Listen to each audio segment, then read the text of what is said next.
Hello and welcome back to the channel. Things look a little bit different around here, right? We are not down in the embroidery shop. We are in a different space. That is because today I want to come and share with you 12 essential things I wish I would have thought about or considered before I purchased my embroidery machine. Before you go out and spend thousands of dollars on your embroidery equipment, there are some things you really need to think about and consider because you want to have a better opportunity at being successful. And yeah, there's some things that if I could go back, it would have helped me be a lot successful faster, and it would have saved me from a bunch of headaches and woes. In case you're new here, my name is Eris. I am the founder and co-owner of the Dowell Embroidery Company. We are located in Smyrna, Tennessee, outside of Nashville. We have had a successful embroidery business for over 3 years, and I have learned a lot along the way. And I know there are a lot of people who are interested in the embroidery business outside of a hobby.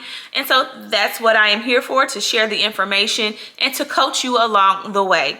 If you have questions, feel free to leave them in the comment section and we will respond. Tip number 1, research your target market first. You do not want to buy your machine, spend thousands of dollars, and then think, oh, how am I going to get customers? No, you need to already have an idea of your market demands, meaning what's popular, what people are looking for in your area. You also want to know about your competition, the people that are already existing in your market. What are they doing? What are their prices like? Knowing this information is going to set you up for success when you come ready out of the gate. You're going to know your pricing model. You're going to know what people are looking for, so you know what to sell to them. Now, when I first started, I got my machine basically just to do children's t-shirt apparel. So I started back around the time where it was like a big thing to do as a hobby, is to sell the children's shirts on Etsy. And while I did do that and I had some success with the Etsy shop, most of the people in my area, that is not what they wanted. So while I could sell t-shirts on Etsy and do okay, I want this to be a business and not a hobby. So I need to have more customers coming in.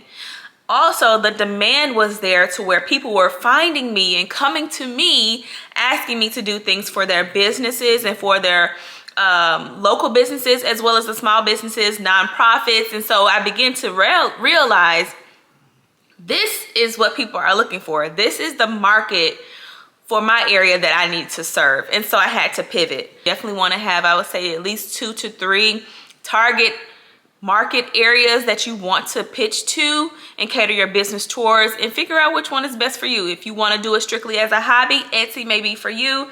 If not, you may want to look into some other things. Number 2, you want to calculate your startup expenses.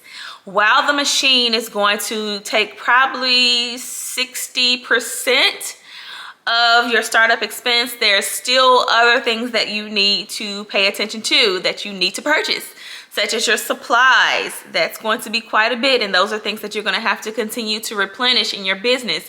Your threading, your needles, your stabilizers, your hoops, all of those things add up. It may seem small, but those definitely add up. So you want to make sure that you account for that. Also, don't forget to include your software, your registration. If you're just starting out as a business, you need to pay for that license.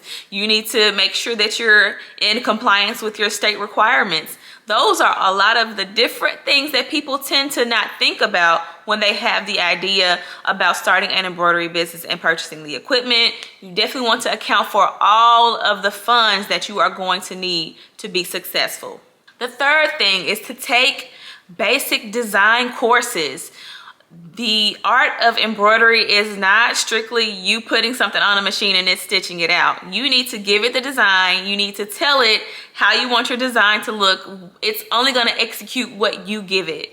So yes, there are a lot of different softwares out there, some of which are a little bit pricey, but I believe Embrilliance is the one that I started out with, and they do have a free version. So I would suggest getting familiar with that, as well as I think Hatch has, like if you're interested in digitizing, they have a free like a 30-day trial. It's just different things that you want to make sure you're educated on, because there may be some customers out there who are pretty educated and gonna come to you and ask you a question and be like, I don't even know what that is, right? So you want to make sure you are aware of certain design elements, how to piece designs together, because yes, you can buy ready-made designs on different platforms such as Etsy. You just want to make sure that you're able to operate and function in the software. You understand the lingo and the terms that are going to come with it before you get started. The next one kind of ties into what we just spoke about, but it's design and file management system. There are different types depending on the embroidery machine you get. There are different formats that they require. Brother is PES, a lot of them are DST, but there are several other formats, file formats that are required for a particular type of embroidery machine. So you want to make sure you have your flash drives for that. How are you going to store your designs? If you're going to print your designs out, how are you going to, you know, take care of the stencils? Where will you put those things? Now, I'm personally not a digitizer. I outsource that. I have someone handle that for me. But there are certain things that I can do on my own should I desire. So if a customer comes to me with something rather simple and say, you know, hey, can we move this here and that there?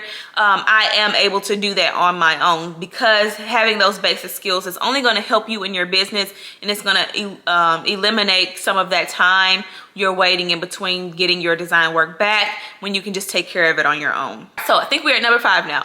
So number 5 is plan your workspace. When I first started out, I did in this area here, actually it's changed a lot. It's changed a lot since then, but in this area up here is kind of my loft area, my workstation. But this is where I actually started out with my embroidery machine. The Brother PR670E, I believe, is the model that I have. But I used that one up here in this space, and it did fine. The only thing that changed was the machine is pretty loud, right? And when I would get those Etsy orders, I need to run the machine kind of overnight, but my kids' rooms are up here as well, and they have school and they need to be able to get their rest without the loud noise. So it didn't work out so great up here. And then also just needing more space for other equipment that we have now purchased. So we end up moving everything in the garage, but you want to really think about your space. How much space are you going to need? Do you plan on staying in your home with your business? You may want to rent out or lease a space that you're going to be operating from. But for me, keeping it in-house as long as I can. And the bigger space is the garage area. I had to sacrifice putting my car out in the driveway, which is fine. I'm completely okay with that. But it did give me a lot more space to move around and work with. And I like the kind of separation from home, even though it's just downstairs in the garage. I do have this space here strictly for me. And the things that I want to do in this space is kind of like my area, and it creates more of a separation from home and business for me. All right, so number 6. This one is a really good one, and this one I would highly suggest if you're interested, even just a little bit, and you're maybe not sure if you want to even get into the business, to do this. And that is to network and join different embroidery groups. The perfect place is going to be on Facebook. Just about everybody's on Facebook. Join all of those groups. They're mostly, some are private, but most of them are free to join. I would suggest you get into those groups, learn as much as you can, see what people are saying about different types of equipment. You'll get trend updates, what's really big. I know right now the side bow on the crew necks are really big right now. But it's going to give you a lot more information firsthand from people who are already in the business, from people who own embroidery businesses, from digitizers, from people who are on Etsy strictly. You're going to get a lot of detailed information from that.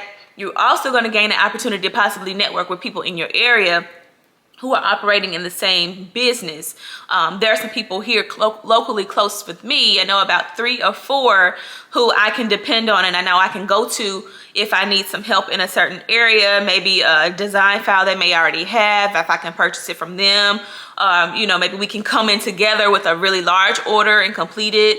But it's important that you create community within your business, because nobody's really going to understand what you're going through other than you, outside of someone who's also experiencing the same thing or possibly have experienced the same thing. Also, if you're interested in particular type of equipment, look and see if they have a Facebook page, because you're going to be able to get a lot of insight on if that equipment is for you or not. Keep in mind, these are all people's personal opinions according to their experience, okay? Keep that in mind, but it does give you a good idea based on how many times you're seeing the same thing over and over, how valid that point could be. So just keep that in mind. Number 7 is to learn your machine basics. All machines are different and function the same. So I say that because one button being on another side of a machine doesn't stop what it functions and how it does. I hope that made sense to you guys. It made sense in my head. So one machine to the next, they're all going to function the same. The buttons may be in a different place. That's what I was trying to say. Once you identify the equipment of your choice, you can definitely niche down to find out specifically how that machine works, what's going to be needed for maintenance, because you will have to maintain these machines. They are not going to work and function properly without maintenance. So keep that in mind, as well as keep in mind what type of troubleshooting support you're going to have with your machine. You may need to take it into someone to have them run some maintenance on your machine, clean it out really good, take some things apart and put them back. Have a local store nearby. I know I have maybe two or 3 that are close by, which I can go into and ask questions and get some maintenance if I need to. So number 8 is create a business plan. What is your niche? Earlier I talked about, I started out with doing children's apparel, tutus and birthday shirts. And I quickly realized that, number 1, I didn't really like doing the tutus. They took too long. And also Etsy was just more of a hobby space. It wasn't a business space. It couldn't get me out of my 9 to 5. And so I had to pivot. And also, you know, the people in my area, there just wasn't what they were going for. They wanted something for their business themselves. So I had to pivot there, but you want to create and think about your business niche. Who are you going to serve? Again, that goes back to doing research in your market area. Who's already functioning in the space? What are some of the things that they're doing that you could possibly change and do something different with in the same arena? So just keep that in mind. Also, don't forget your pricing strategy. Are you going to do bundled deals? Are you going to wholesale things? Have a business plan that you can have is going to prepare you the best for business. So number 9, study different machine types. There are tons of machines out there. A lot of people kind of get started with a single needle machine and then work their way up. Single needle machines are great if you just kind of want to test the waters. You can probably get one for about $800 to $1,000 now for a single needle machine. Those are good if you're just kind of want to testing the market to see if you really like it. Again, best for hobbies, but you won't be able to do a lot with it as far as size wise. So if you're just strictly doing smaller things, maybe some baby garments, monograms only, then that may be okay for you.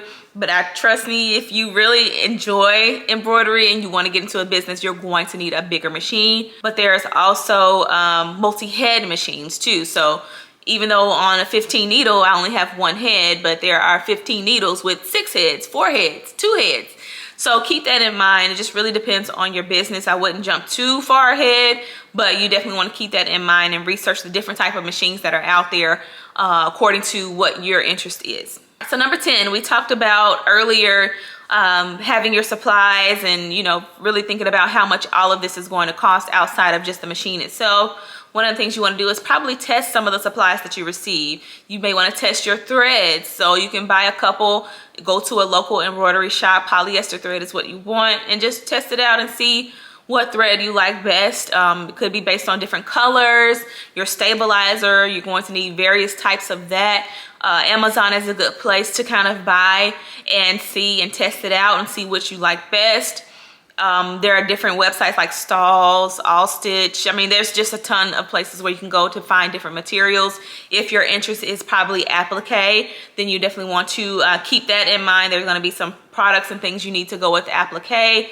Joann's is a good place to find fabrics. Walmart is okay as well, but you want to make sure you test those out. Needles, you want to know the type of needles that you're going to need. Do you need a flat back needle, or do you need a round needle? Bobbins, there's just so many things, you guys. I can go on and on. There are so many things that you really want to consider when it comes to embroidery and the supply list, but you definitely want to try those different things out. Some machines are a little fickle when it comes to a particular thread than others. Don't want to buy bulk right away. I would suggest testing out a couple of different things just to see what is best compatible with the machine that you pick. I believe we're at number 11 now. I hope I haven't skipped any more. I'll go through and look and make sure I haven't missed anything. But this kind of ties back into what we were just talking about with the different supplies. You want to test those out, but you also want to test out the supplier. I named a couple, All Stitch. There's Amazon for everything, local embroidery stores. You want to check those out for pricing purposes as well as quality of product, because sometimes you're going to find buying in bulk is a better deal, and sometimes buying locally is a better deal. So you just want to price around and see, because you definitely want to make a profit. And so anywhere you can, you know, save a little bit, you definitely want to look into that and save your coins. We are finally at tip 12, and that is to just set realistic goals, you guys. I know more than anybody how it is to really get excited about the idea of something such as an embroidery business, seeing all of the wonderful things and opportunities that you can take on with the machine. You can make this, you can make that, you can sell this, you can do hats, you can do bags, you can do monograms, you can do jackets, you can do... It's so much that you can do, and you get really excited about the thought process of having a business. But don't forget to be realistic, you guys. Start small. You can start small. You can start small and still do well. You can start small and still do well. I'm saying that for a reason, because trust me, I bought my embroidery machine without a job. I had lost my job, was looking for something to do, and was like, I'm gonna make shirts with my embroidery machine, with an embroidery machine. And so I went out and spent thousands of dollars on an embroidery machine. And yeah, so I totally get it. I'm speaking from experience here.